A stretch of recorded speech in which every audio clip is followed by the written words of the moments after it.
Harper Beckham could be the UN peacekeeper of this nightmare situation. Well, that is ridiculous, yes. Well, you know what they say, is it a son's in your life until he gets a wife? That's it. I'm just thinking about Jack Grealish's calves. I mean... Do I think they're going to split up? No, not right now. But I have got to blow my load and tell you... Blow your load.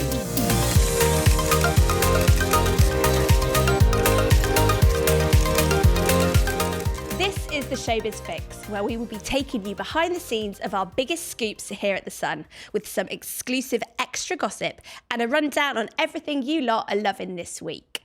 Now, ever since David Beckham wrote his phone number on a train ticket and handed it to Victoria at a Man U game, we've all been obsessed with the Beckhams. They're Britain's first family. But 28 years later, yes, really, it's about a whole lot more than just golden balls and posh. It's their kids causing drama too. But today we've got their honorary fifth child to clean this all up. Ellie Henman, Bizarre Editor. What is going on with the Beckhams? I mean, this feud is just out of control. So obviously it all started when Brooklyn didn't go to David's first birthday party, which was in Miami. Then he didn't go to the second birthday party, which we knew was a private affair in France. Then he didn't go to the third birthday party. I mean, David's had so many parties. And ultimately, then it's just all come spilling out. I mean, it's the worst crisis they faced as brand Beckham for a long time. Well, the thing is, as parents, right, like the one time you expect your kids to turn up is your birthdays and like Father's Day, Mother's Day, Christmas. Oh, massively. And that's the thing. Then he didn't post for Mother's Day. And it's all this sort of drama. And it's so pointed as well. Like, they've called it performative on social media. Brooklyn has been very performative over the years. So have all the kids. You know, every Mother's Day, every Father's Day, love you so much, Mum, love you so much, Dad, family forever. And then for Brooklyn to go stone cold, it's so pointed. It's horrendous. Yeah. And I love it. And it's all because of Brooklyn's wife. Well, this is what they're claiming. So the Beckhams and people close to the Beckhams are really sort of saying, this is all Nicola, she's isolated him. It's really serious. I think that's how strongly the people around the Beckhams feel, that this is a woman, it's very Meghan Markle-esque, that she has come in, married him, and their son has slowly ebbed away. Whereas you speak to someone on Brooklyn and Nicola's side, and they're like, that couldn't be further from the truth. He's his own man. He loves his wife. I see it from the Beckhams' point of view. Their son has always been like their golden boy and most loved. That family was so tight-knit. And then you drop one bomb in and suddenly everything changes. Something's not right. Maybe they weren't that tight-knit. I think they were. I honestly do think they were. I don't think you can fake it for that long. And like, even now, like, obviously we know David's getting his knighthood this week in the King's Birthday Honours. That's massive. I know that Brooklyn is absolutely thrilled, but we also know that David never reached out and said, oh, by the way, this is happening, because it felt too awkward. We know that Brooklyn hasn't reached out and said, oh, congratulations on your knighthood. It's really strained and it's very odd. This is a huge thing in his life. Yeah. You know, but it's really sad. But for me, it's made them so much more of a normal family. Like, every family has crap going on. Yeah. Everyone. And you sort of look at them over the years and you think, oh, well, apart from David, bless him. But, you know, apart from that, especially with the children, it's always seemed so rosy in their world. And for once, it's like, the tables have turned and, you know, they are Britain's first family and they're just like our families. I love that. Get them on Jeremy Kyle. Oh, my God, Jeremy would have a field day with this. But you think that there's a key event coming up that could change everything? Yes, so I feel like Harper Beckham could be the UN peacekeeper of this nightmare situation. Because what we know is Brooklyn is so close with Harper. All the boys are. Romeo, Cruz, Brooklyn, they treat Harper like a little princess. She is their little sister, their little rock of the family. And Harper turns 14 next month. I think it's the 11th of July. I would be staggered if Brooklyn doesn't reach out or have any contact with her.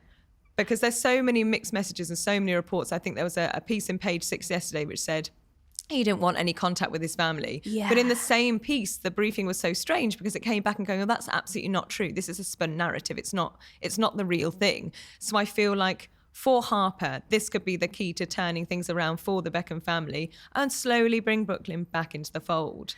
Like, little Harper, how could he not message her and say happy 14th? Yeah, You know? I mean, that would be the ultimate snub, wouldn't it? Oh my Do you God, not think, though, that it's time for David to just fly out to LA and say, hey, Brooklyn, let's meet up? Like, it's not like he's short of money and can't afford the airfare, is it? Oh, no, I'm with you. Like, why aren't they just putting this to bed? But then becomes the really interesting briefings I've found and the mixed narrative of someone is telling a lie. So Obviously, we know that Brooklyn didn't go. He snubbed all the birthday parties. Now, people close to Brooklyn and Nicola said that no, he did message David and try to set up this private meeting between them, away from the cameras, away from the spectacle of his birthdays, which would have been really public. Now, the Beckhams shot back across the bows and were like, that never, ever happened. That didn't. But then Brooklyn and Nicola's lot are saying, yes, it did. And I think, well, one of you's telling a porky pie here, because either that message got sent or it didn't. And who is lying? And neither side are backing down.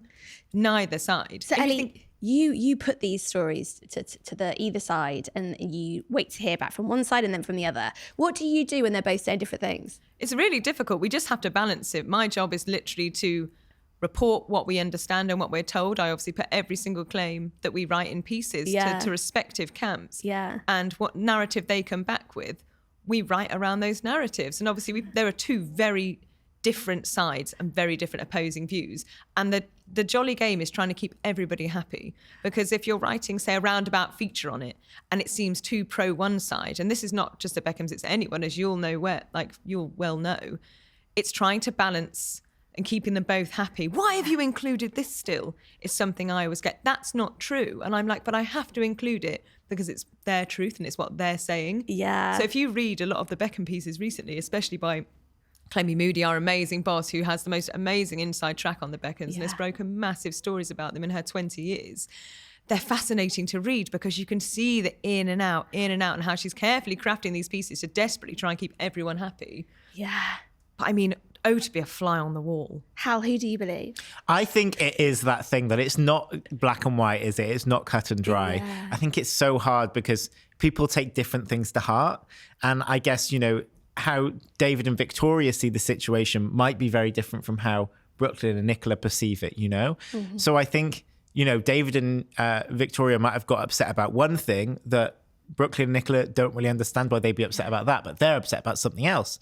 So I think it is quite hard when we're trying to write about these things to try and consolidate these things down into words, because actually, feelings are really complex and it's hard to just whittle it down to a headline sometimes. On that point too, which I think is really interesting, of things that would bother them and not the others. So that Instagram post, which everyone, like the 4,000 comments underneath Brooklyn's post when he said, I will always choose you. To me, that was so pointed. It was like a dagger. You can understand why David and Victoria were upset. But then old Brooklyn's camp come out. He's just saying he loves his wife. Is he tosh? Well, that is ridiculous. Isn't it ridiculous? Look, I get it. So it's what you've said. And it's almost like that's that playing in action. I've just... I didn't mean to hurt your feelings by saying I always choose my wife. My favourite thing about this whole saga is that it all began at their wedding, Nicola and Brooklyn's, when Posh had the song dedicated to her. Is that right? Yeah, so this is incredible. So we knew for a long time that Nicola burst into tears at her wedding and something had happened. And Camp Beckham are very much saying this was a temper tantrum. She was being a diva.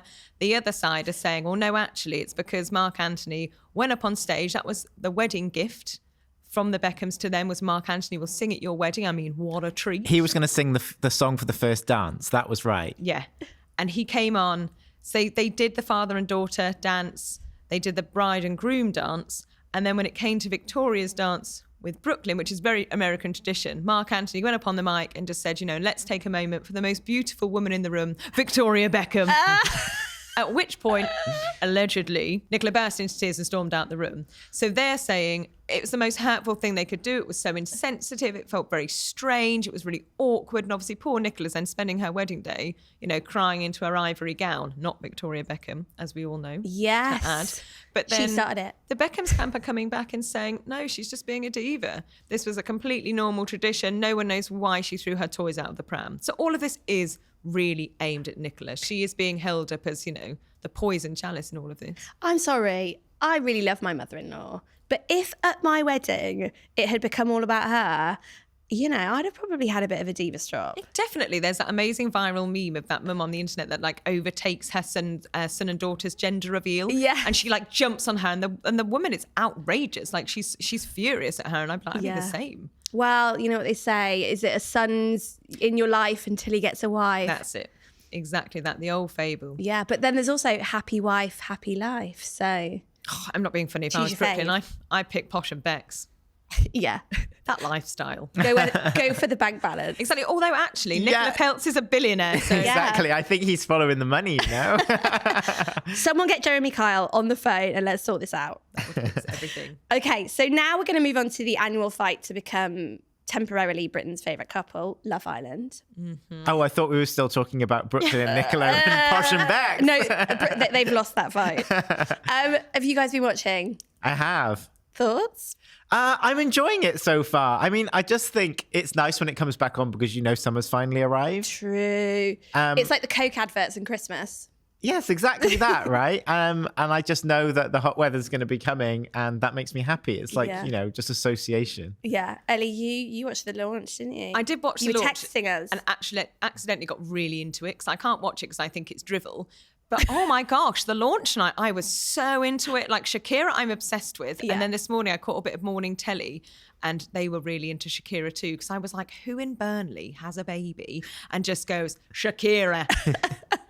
That Shakira, baby Shakira. I mean, talk about getting bullied at school. So no wonder she's on Love Island, bless her. But she seems very sweet. But like, I do like how brutal they make it. Like there's no messing around now. They're like, you're bombshell in. Oh, yeah. And the sex. Although we weren't allowed to say sex, were we? Well, okay. So my first favourite thing about this is that everyone always says that Love Island producers are intervening, it's all crafted.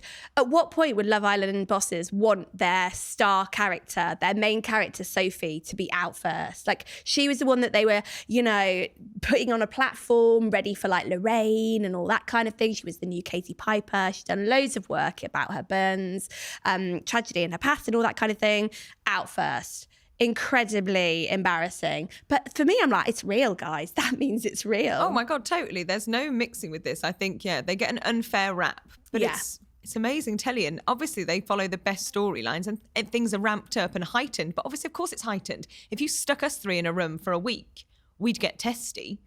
Well, I also just think it must be devastating for her. I mean, poor girl. You've probably been having auditions and interviews to be on this show for months and months on end. You tell all your friends and family, you do the big launch. For me, it would be the diet. You'd be in the gym. And then imagine me like, oh, I didn't need to do this. All the bikinis that she probably bought, all of that. And then she left the labels in. And then 2 days later, she's out. It's like, wow, that is brutal. And you're just back home like, okay, well, what do I do now? But it's now she's going to struggle too because there was this awful thing. And it's very true that when you come out of Love Island, you have 6 months to make it. And that's why you see them being absolutely flogged to death. They're at the opening of Sainsbury's. They'll do anything. Yeah. And if the PRs who take them on, if within 6 months they've not made it, you're dropped. Yeah. But you don't even get a PR, I think, if you've only been in there for 2 days, because how many people are going to be in this series? Probably about 30 by the time it ends. No, you know what I mean? So Mike said at the Villa, exec producer Mike Spencer-Hayter, they're going to have the biggest cast ever. Yeah. So this morning, we've just revealed that another dumping's occurred. So I can't tell you who. It's a boy. A boy's out. So we're on day 4 and 2 people have already gone. But we've already had 3 in and more coming. And I've got a very exciting person to tell you about that's on their way in. But I have got to blow my load and tell you what I'm most excited about. Blow your load. Which is the sex being back on Love Island. Okay, yes.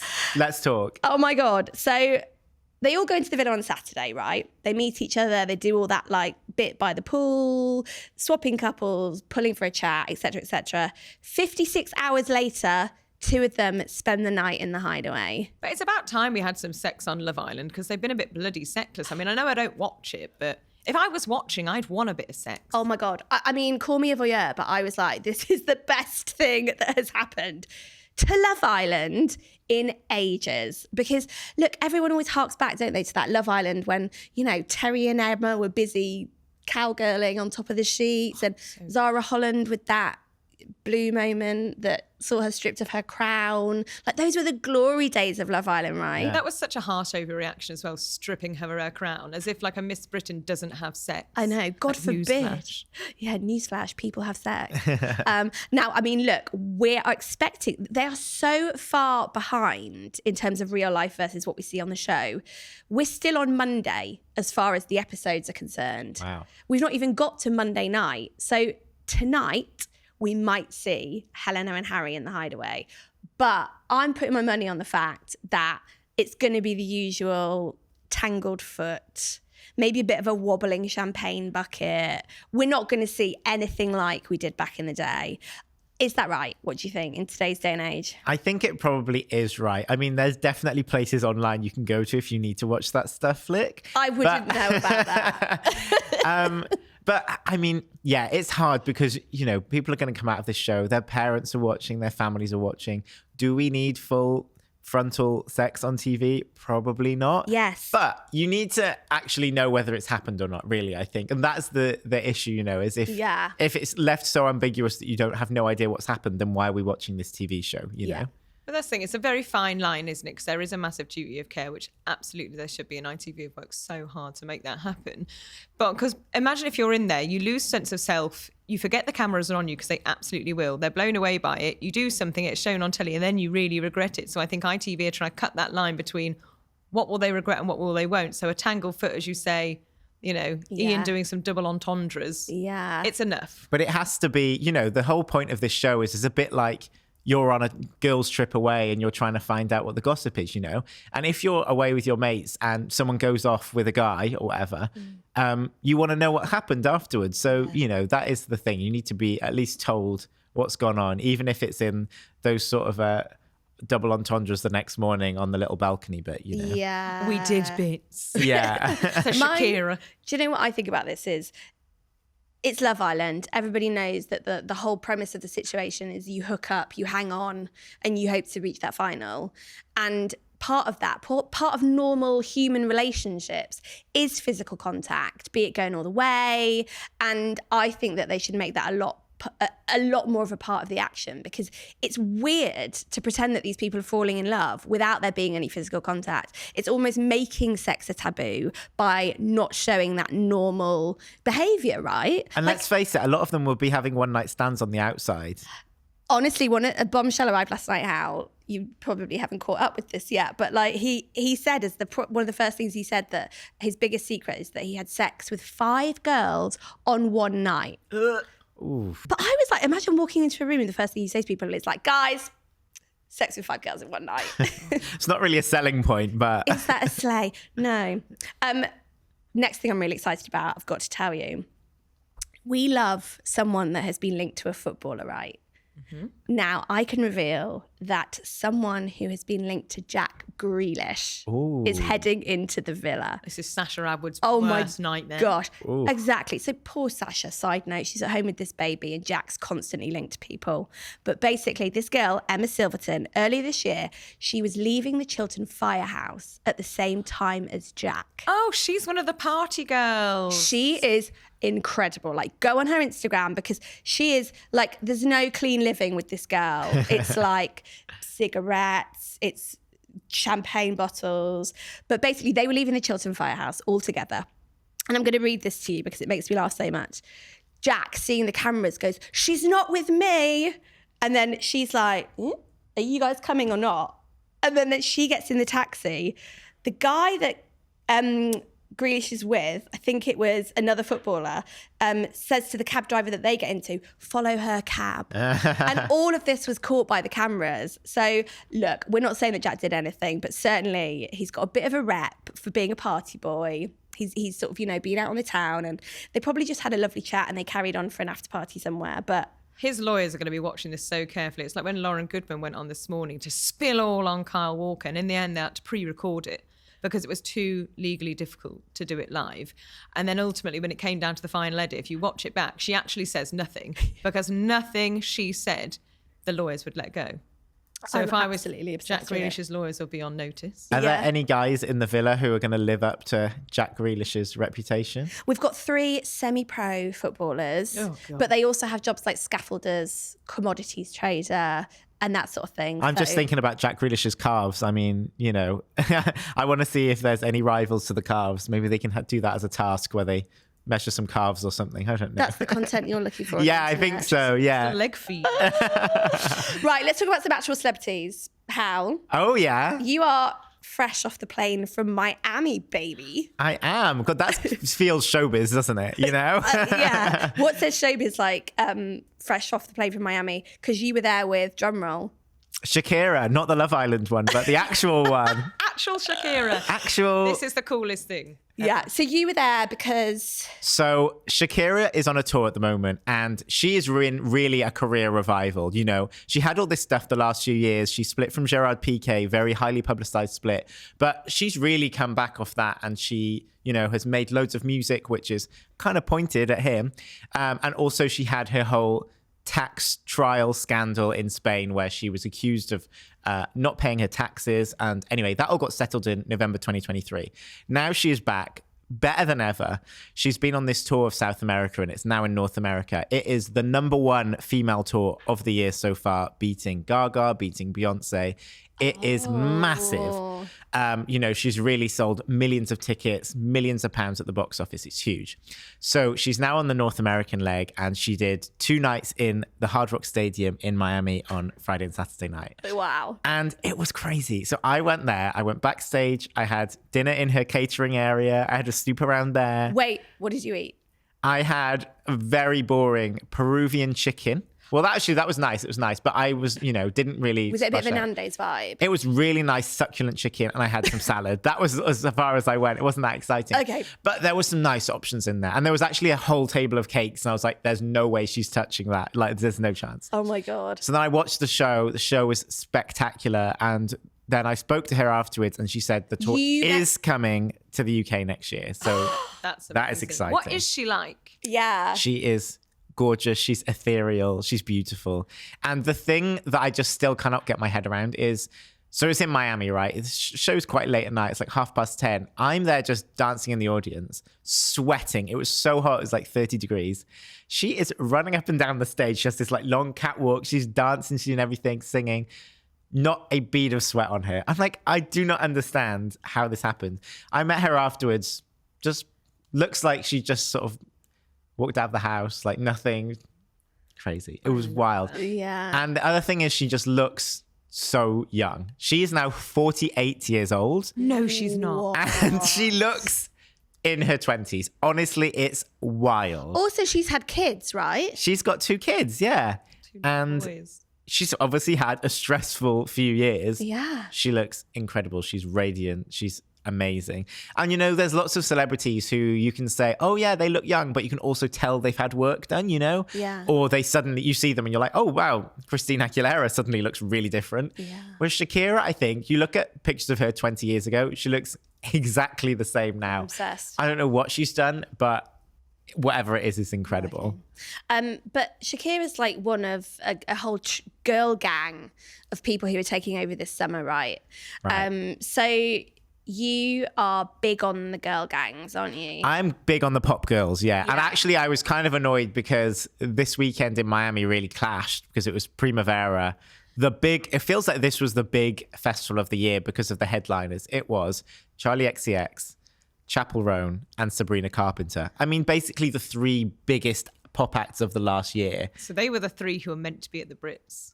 Exactly. No. That's a little bit of tea. They were all... well, it's not tea. I mean, we talked about it, but I mean, they were the 3 that were meant to be at the Brits and then all sort of catastrophically went wrong. Sorry. And then Charlie just attended and didn't even perform, which was gutting for them. To be fair, if I was offered London or Barcelona, I'd pick Barcelona. Very, very true. Well, I think they all ended up doing the Grammys instead, didn't they? So Yeah, which is the Brits. But... Yeah. Quick question though from an old gal. I thought we were done with Brat Summer. Is that era not done? Do you know what? She's still out there? I think Brat Summer's back again. She's doing Lido Festival on Saturday, which I'm very much going to be at. Yeah. She's doing the Saturday night of headlining the other stage at Glastonbury, the Saturday night, which is going to be amazing. It's going to be such a moment. And, you know, I think we might talk about Glastonbury in a bit, but Glastonbury is going to have a nightmare that night because it's Neil Young on the Pyramid stage. And look, call me young, but... I don't know him. I mean, I'm dreading taking one for the team and having to go and watch Neil Young. Well, the thing is, I'd rather be at Charlie because that will be wild. And they know that they've sort of made a bit of a mess up with the scheduling because it's going to be Neil Young there, and then they've put Charlie XCX, Doechii, and Scissor Sisters on at the same time, like 3 acts, which I think will all be really fun. Everyone's going to have to make a choice. Oh my goodness me. Glastonbury does make you make really hard choices. Yeah. These are the real first world problems, guys. aren't they? Exactly. Miami, Primavera. What act am I going to see at Glastonbury? Oh God, our lives. It's so hard. I want to just take a really quick dive into Ellie. Pretend I'm an alien that's just landed on Earth. What's going on with the Biebers? Oh, I know. This all feels so messy. I mean, poor Justin. 1 minute he's posting a bong and then the next it's his baby. It's all super messy. So, like, we know that obviously Justin took a break. He obviously struggled with his health, took a step back. He's coming back. He sort of looks like he's in the studio making new music, but then suddenly it's very erratic recently. Like, super erratic posts. A lot is being written about the links he has to Church Aim, which is a sort of quite famous church in LA and Beverly Hills with people like Kourtney Kardashian, and it's Judah Smith who's his new preacher. Obviously, Justin has always had a real thing with God. He's talked about it his whole career, 2016 especially, and after the DUI, going back to find God. But this time it just feels a little bit different. Like, some of the posts are crazy erratic. Meanwhile, you've got lovely Hailey, who's sort of holding it all together. Rode her beauty business, or her skincare business, which she launched, was valued at £1 million. A billion. Sorry, a billion. Yeah. 1 billion. This is wild. So you've got her picture perfect, never really putting a step out of place. And then you've got Justin on the sidelines. So everyone is talking about the state of their marriage. Now, we know that they went into marriage counselling super early into their marriage, because I think that's a very American thing to do anyways. Let's talk about our issues early on. I mean, they have got a lot of issues now. So we know that Justin has really sort of started to isolate and cut out members of his team that have been with him for years. He's really pushed away from them. He's going more to this Judah Smith. You've got Hailey sort of in the background who's like making out everything's kind of fine, but we know it's absolutely not. We know there's been rows between them. It's a really stressful time. And of course it is. But then she's still... They're very performative as well, is the way I always think about it, because there's a vision people put on social media. He's coming across as very erratic, yet she's still liking the posts that aren't erratic. But it reminds me a bit of Kanye and Kim in the sense of when he started to really struggle very much in the public eye and really started to have his downfall. This is way prior, the sort of like the tweets and the stuff he's been posting we've seen recently. That very much happened to them. And Kim just stood by him, sat there, let it play out, tried her best to sort of deflect everything that was happening. For me, it feels very much like that's kind of happening with Justin and Hailey right now. Yeah. Do I think they're going to split up? No, not right now. Do you know what? The thing is, when they first got married, do you remember they dated for a while, they split up, and then they got back together and got married really quickly. And they'd only been dating again for like a matter of weeks or months before they got married. And at the time, everyone was like, this is insane. There's no way this is going to last. But, we're a lot of years down the line now, and they've proved to everyone that actually, yeah, their marriage works. I do think that their faith really plays a big part in it. And I think Justin will really be keen to not go through a divorce. I think that'll be something that's very much in their mind, that they are partnership and they have a son. Exactly. And they'll have to work through it. But it is worrying. I mean, Justin's posts are erratic, and it's just like, I hope he's like sort of getting any help that he needs. But did you see that he'd like hit back at someone on Instagram this week where someone some random person had shared a text message from their granddad saying, I'm worried about Justin Bieber. And then Justin Bieber had commented on this post being like, worry about yourself, Gramps. And it's like, why are you hitting back at a granddad? People care about you. Just, maybe reflect on that. If someone's granddad's worried about you, then, that's the thing. That's an issue. He's another, isn't he? Like these big child stars, and, they have these amazing careers, and then suddenly the exhaustion hits them because it's 10 years you spent on the road being relentlessly pushed for album tour. And no wonder they go a little bit potty, because it's that taste of freedom. But then he's got this Skylark brand that he's bringing out. Like, does Drew House even still exist? Like, the weird smiley face? Well, that's still there. He's just pulled out of that a few months ago. He said that he's no longer associated with it. See, that's the thing. So now he's doing Skylark. And if you actually look, I mean, not that I keep comparing him to Kanye or Ye, as we should call him. Like, they're very similar products. We're looking at like very bland, very beige, like it's very sort of out there. And I just think, oh my God, are you the new Kanye? Where will this end? And I really hope he's not. Definitely. For balance, can I tell you guys about a good dad? Oh, yeah. Who? We love a good daddy. Again, I mean, God, I'm constantly coming in with the old gal things. But Simon Cowell today was on This Morning talking about Eric ahead of Father's Day. And my favourite part of this, just to share with you, so wholesome. He talks about how he's really, really worried about how Eric's going to grow up being a famous son.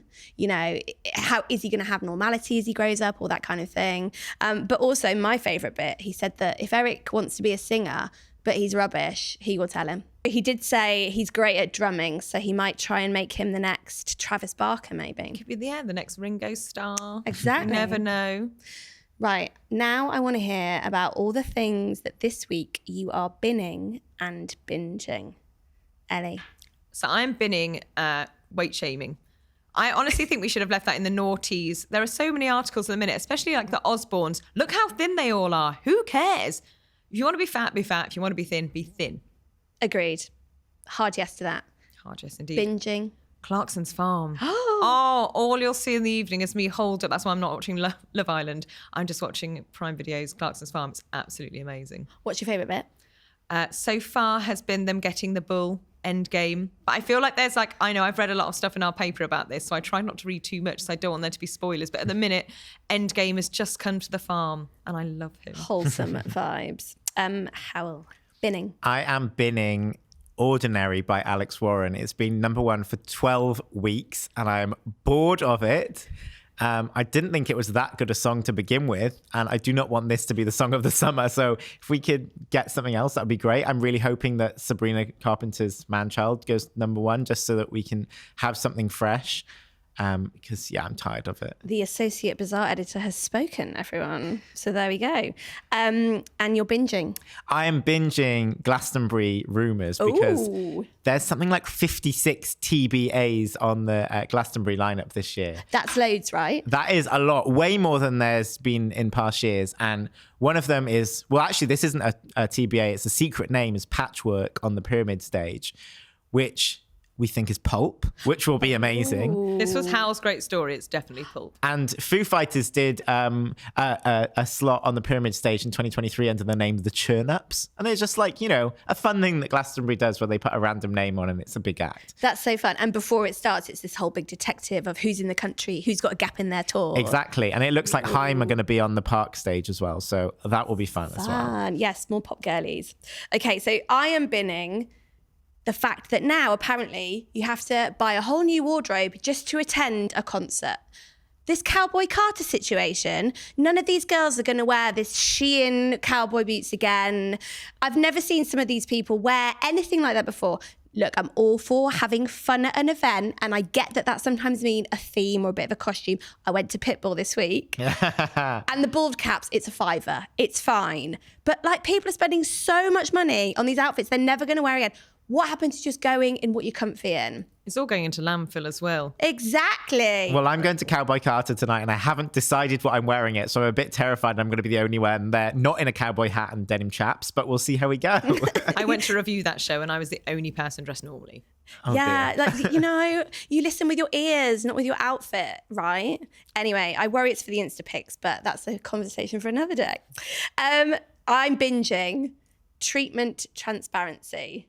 So basically, Kylie Jenner, we now know exactly what is going on under all those clothes.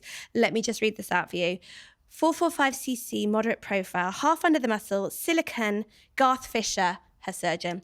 Hope that helps. Lol. So what she's saying in no mistake, she's gone up 2 cup sizes, as you can see. But also she denied this for so long, like she denied the lip fillers. And it took her years to be honest about that. And it took her years to be honest about her boobs. Yeah. I'm like, if you're going to have something, just be honest. But she's there now, and I love it, because hopefully where she's led, other people will follow. Nothing wrong with doing stuff. Love it. But let's all just be like, I look like this because I did this. Like Kris Jenner's new face. Kris Jenner has literally had Kim Kardashian's face put on her own. She looks amazing and she owns it. It's so obvious she's had surgery. To be fair, if I could put Kim Kardashian's face on my face, I would do it. And I would be on the front page of the newspaper like, you are Ellie. I tried to hit Kim Kardashian's bottom. But yeah, exactly. Like, I owned it. I did it. Exactly. Now my ass is in the paper. My parents would say proud. Really not. But yeah, but you should own it. Like, of course you should. And that's the thing. There's no shame in having a little tweakment here and there. If it's how you feel in the mirror, and if that's what makes you feel better, then do it. Life's Defo. too short to be unhappy. Exactly. Let's all just be honest and happy. Love it. Okay, so that's your Showbiz Fix for the week, and you can get a whole lot more telly and entertainment tidbits if you subscribe here at the Sun Showbiz on YouTube, and you can hear us in your ears wherever you get your podcasts. See you next week.